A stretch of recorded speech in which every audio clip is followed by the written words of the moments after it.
Welcome to Trade Pro. In this video, I'm going to show you and test a 15-minute time frame strategy that uses the ADX, RSI, and a 50-period exponential moving average. This strategy was presented on the website tradingstrategyguides.com, where I have already tested 2 out of the 3 ADX strategies that they have on the website. I have absolutely no affiliation with their website, so I can tell you that out of the 2 that I tested already, one of them was absolutely terrible, and the other actually ended up being the #1 spot holder on my strategy ranking spreadsheet, doing extremely well. So it'll be interesting to see how this third one that they have performs over a series of 100 trades. But without further ado, let's talk about the strategy, show a couple examples, and then I'll get into the 100 tests. First, let's start with the indicators and the settings. So first thing is the 50-period exponential moving average, which I think everyone knows how to plot that. Then we have the ADX, but the settings are changed. Both the settings are set to 20. Default would have been 14. And I added a horizontal line at the 25 level because that's the level we're going to be using. To add the horizontal line, you can just go up to your TradingView tools here and click horizontal line, click it directly onto your ADX indicator, and it will pop on there. You can change the coordinates of it to 25. And then the RSI, but not the standard RSI setting. So also going to have a 20-period RSI here. Now let's get into the strategy rules one by one. The first step with this strategy is you must see the ADX go over the 25 level like you see here, here, and here. The second step is using the 50 EMA to determine the trend direction so you know if you should be taking a long position or looking to take a short position. If price is over the 50 EMA, you should be looking for a long, and if price is under the 50 EMA, you should be looking for a short. Step 3 is the entry signal given by the RSI. If the RSI goes over 70 and the other conditions are met, go long. If the RSI goes below 30, you can go short as long as all the other conditions are met. You can see that happening when the RSI goes over 70 right here. ADX had already gone over the 25 level and the price has gone over the 50-period EMA, so the entry signal will be given on this candle right here for a long position. Step 4 is placing the stop loss at the last ADX low for longs and the last ADX high for shorts. Let me show you an example here with this long position that we just talked about. The last ADX low, if we look back, was right here before it turned to the upside. So if we look at that candle, it's going to be this candle, which will be where the stop loss is placed, just below that candle. So there's your stop loss placement. The fifth and final step is to take profit only when the ADX goes below 25 and you are in profit. So if we take a look at the ADX here, it goes back below the 25 level on this red candle right here, which is not in profit. So you're gonna have to wait for it to happen again, and only if it's in profit can you actually close in profit, of course. So this is the red candle here, which closes in profit just by a little bit. So it's basically a break-even trade on this specific example. I'm not sure why they do the take profit target and the stop loss the way that they do, but I just am following the rules as they present on their website. So if we also take a look at what they talk about for the trend direction, they don't actually use the 50-period EMA. What they say is to use the last 50 candlesticks to determine the trend. For sell signals, look for prices to develop a bearish trend. So essentially just using the last 50 candlesticks to determine the trend. It's basically the same thing as using the 50 EMA. So in that thing, I'm just doing it to be more objective, but I'm following all their other rules. As weird as the stop loss and take profit rules are, I am following what the rules say. So let's get into the 100 tests. I'll just show one more example of a short trade so it makes sense, and then we'll get into it. All right, quick example of a short trade. So first, we do need to see that the ADX goes over the 25 level, which happens right here. Then we need to see that the RSI goes below the 30 level for a short, which happens right here. That's going to be our entry level. And we take a look at the 50 EMA prices under it, so we're in a downtrend. So here is our entry candle for a short position. Let's place our little tool there, and for the last ADX high, we can take a look over here. This was the turning point right here, so this green candle is going to be where our stop loss is placed, just above the last ADX high. So yep, that's perfect right there. And essentially we're just going to be waiting until the ADX goes back below the 25 level, which happens down here for the take profit target. So this one gives a nice 1 to 2.13 risk to reward ratio.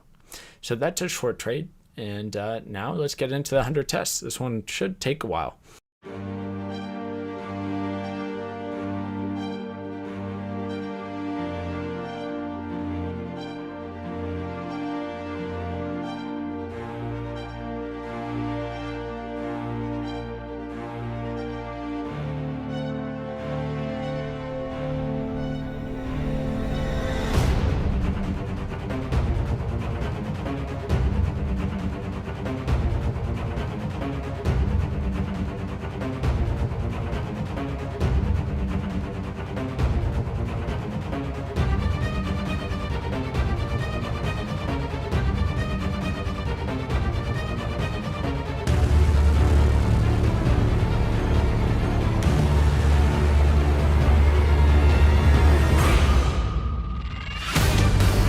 All right, results are in, so let's check it out. This was tested on Euro against the US dollar as well as British pound against the US dollar because I ran out of price data on Euro.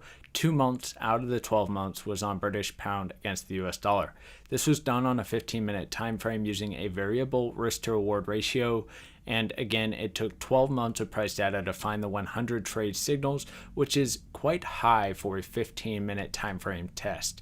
There were 58 winning trades and 42 losing trades. The most won in a row was 3 and the most lost in a row was 4. The gain on the account, if risking 1% of account equity per trade, 6.79%. So extremely low. Why so low on this test? Well, that's because if we take a look to the right, the average winner only 0.84%, while of course each loss is minus 1% on the account, leaving you with a very small gain on the account figure. I believe the reason for this is the stop loss placement method, and this method doesn't really make any sense to me using the ADX low to place the stop loss, but the real problem with it is that it makes the stop loss so incredibly far away the majority of the time, to the point where the risk to reward ratio is completely messed up, even on trades where they capture a huge price movement. Still the risk to reward ratio is really made to be terrible on the majority of the trades.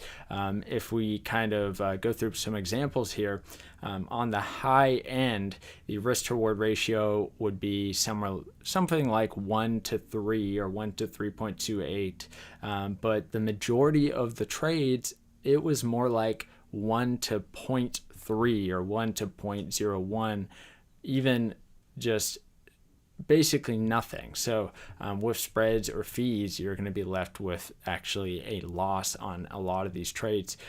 So it's that stop loss placement that really killed the strategy, and I do believe that the strategy itself isn't that bad if the stop loss method is fixed.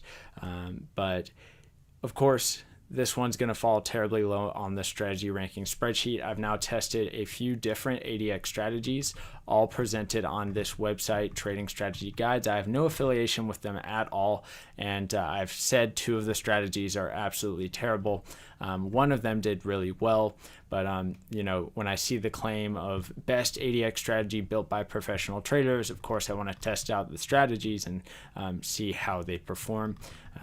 Again, 2 of them performing horribly and 1 of them performing incredibly well. It was this one here that did really well with the pullbacks to the 20-period exponential moving average, while ADX is over 30.